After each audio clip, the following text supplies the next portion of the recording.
कर्ण को शाप की कथा। अपनी कुमार अवस्था से ही कर्ण की रुचि अपने पिता अधिरथ के समान रथ चलाने की बजाय युद्ध कला में अधिक थी। कर्ण और उसके पिता अधिरथ आचार्य द्रोणाचार्य से मिले, जो कि उस समय युद्ध कला के सर्वश्रेष्ठ आचार्यों में से एक थे। द्रोणाचार्य उस समय कुरु राजकुमारों को शिक्षा दिया करते थे। उन्होंने कर्ण को शिक्षा देने से मना कर दिया, क्योंकि कर्ण एक रथ हाँकने वाले का पुत्र था और द्रोणाचार्य केवल क्षत्रियों को ही शिक्षा दिया करते थे। द्रोणाचार्य की असहमति के उपरांत कर्ण ने परशुराम से संपर्क किया, जो केवल ब्राह्मणों को ही शिक्षा दिया करते थे। कर्ण ने स्वयं को ब्राह्मण बताकर परशुराम से शिक्षा का आग्रह किया। परशुराम ने कर्ण का आग्रह स्वीकार कर लिया और कर्ण को अपने ही समान युद्ध कला और धनुर्विद्या में निष्णात किया। कर्ण को उसके गुरु परशुराम और पृथ्वी माता से शाप मिला था। कर्ण की शिक्षा अपने अंतिम चरण पर थी। एक दोपहर की बात है, गुरु परशुराम कर्ण की जगह पर सिर रखकर विश्राम कर रहे थे। कुछ देर बाद कहीं से एक बिच्छू आया और कर्ण की दूसरी जगह पर काटकर घाव बनाने लगा। कर्ण बिल्कुल भी नहीं चाहता था कि उसके गुरु के विश्राम में कोई बाधा उत्पन्न हो, इसलिए उसने उस बिच्छू को हटाकर दूर नहीं फेंका। वह बिच्छू अपने डंक से कर्ण को भयंकर पीड़ा देता रहा, किंतु कर्ण ने अपने गुरु के विश्राम में खलल नहीं आने दिया।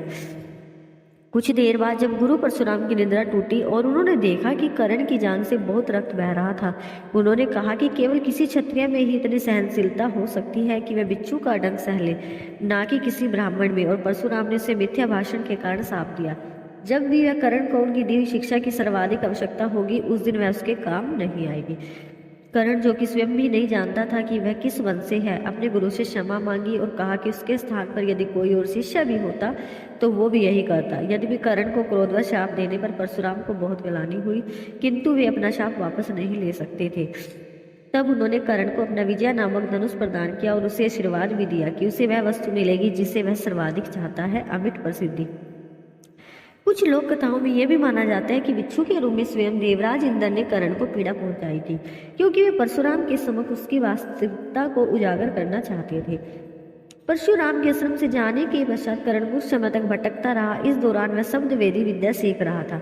अभ्यास के दौरान उसने गाय के बछड़े को कोई वन्य पशु समझ लिया और उस पर शब्द वेदी बाण चला दिया और बछड़ा मारा गया। तब उसे गाय के स्वामी ब्राह्मण ने कर्ण को शाप दिया कि जिस प्रकार उसने एक असहाय पशु को मारा है, वैसे एक दिन वह भी मारा जाएगा, जब वह सबसे अधिक असहाय होगा और जब उसका सारा ध्यान अपने शत्रु से कहीं अलग किसी और काम पर होगा।